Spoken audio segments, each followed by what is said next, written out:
long in the making. I've been kind of putting it off, trying to find the right time, I guess, trying to find um, just the proper time to share my testimony. Not out of fear. Well, it was out of fear in one time. Not even 41 seconds in, and we're already at 10 on the uncounters. God damn, Bobby. God damn. And one second time, but as of lately, just been trying to find the proper and right time to share the testimony. But I've been really feeling as of lately that the Lord wants, more transparency on this channel, and so that's what I'm about to do. So I'm just gonna get right into it, and basically just share with y'all how I was delivered, healed, set free, made whole from my addiction to smoking weed. And child, I don't even know where to begin. I guess I'll start with the very beginning of when I was first introduced to weed, which was when I was like, I was in the 7th grade. I was in the 7th grade, so whatever age that is. My brother actually introduced me to weed. We are 17 years apart, so, you know, he was way older than me. He had his own apartment. I'll never forget. Me, my sister, my brother, and my brother's girlfriend at the time, we were all kind of chilling, hanging out, and my brother asked me if I wanted to smoke. And I did. I smoked with him, and that was the first time I ever smoked. And I absolutely loved the feeling. I remember going with him to, like, Plug's house, doing all that stuff, and after that, I didn't just, you know, smoke all the time. I was like in 7th grade, but that door was definitely open then.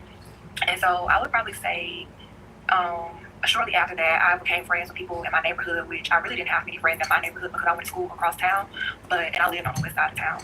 But in that time of my life, I really did want to be more hood, I guess. And so I did make friends with, you know, people that was in my neighborhood. And I had this one friend who lived down the street from me that was the polar opposite of the friends that I had from my school. She was a little more rough around the edges than me, a little more advanced street knowledge stuff than me.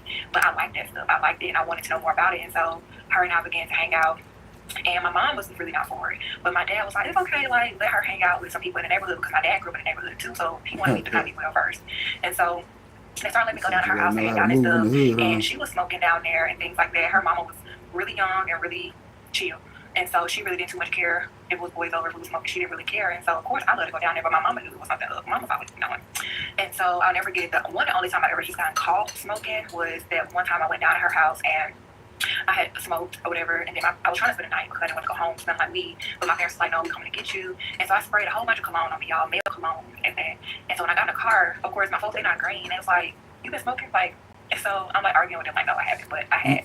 And so after that, I just kind of started to like begin to smoke more. So then one of my friends from my school got introduced to smoking, and so she would ask if we wanted to smoke and things like that. And so it became like a more common thing, but it was still, it was like every day, every week, about like once every blue moon type thing. And so I started skipping school in the 9th grade, going to smoke. And it's so crazy. The grace of God was definitely on my life, because I would skip school for hours to go smoke with one of my homeboys. And I would be the only girl. There'll be like him, his homeboys in the plug. We would like literally smoke like 5 blunts, and it'll be like laced and lean and stuff like that. And just a disclaimer, when I share these stories, it's not to glorify my sin, but to glorify God and to truly give y'all the full picture of what he really, really brought me out of. And so we would smoke these blunts and we'd go back to school, and I'd be high as a kite. And I did it a couple times. And it's so crazy how I never got caught by the teachers, by the principal, by anybody in authority. And I knew I was smoking like a pound of weed. It's crazy. And so I started smoking, skipping school to smoke, smoking on the way to school with my friend who was introduced to smoking or whatever, because I was driving. I was in high school at this point driving.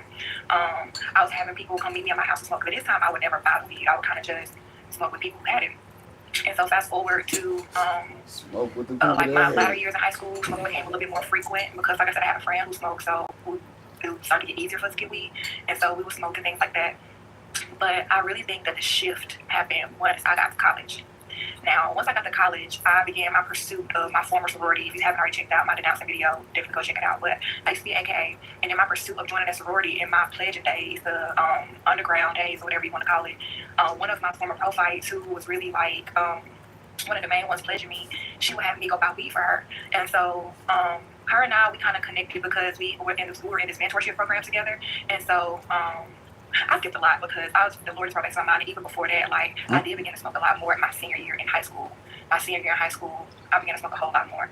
But it still was like every day. But it was bouncing around with the story. So fast forward back to my freshman year of college. And so we connected because we were in a mentorship program together. I had expressed interest in joining a sorority with her, and she began to start my pledging process. And so she would have me and my best friend go buy weed for her and things like that. With our money, we would go buy her weed. Now, this is my first time buying weed because, like I said, I would always just get it. So I never had to buy it. So I started to buy weed, and one of the first